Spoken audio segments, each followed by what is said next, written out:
আসসালামু আলাইকুম সবাইকে।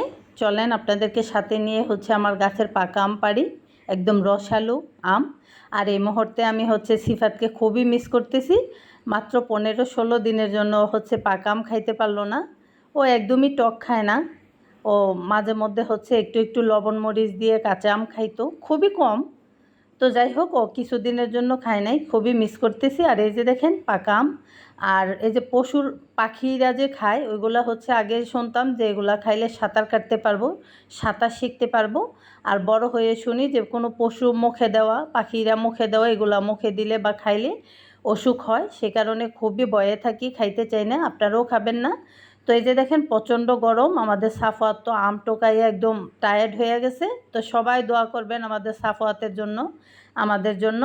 আর মকবুল গাছে উঠে জাকি দিছে, আর আমরা নিচে সবাই মিলে টোকাইলাম আম। তো সবাই আপনারা ভালো থাকবেন, বেশি বেশি ফল খান, শরবত খান। আর আমাদের জন্য দোয়া করবেন, আমাদের সাফওয়াতের জন্য দোয়া করবেন সবাই। আল্লাহ হাফেজ।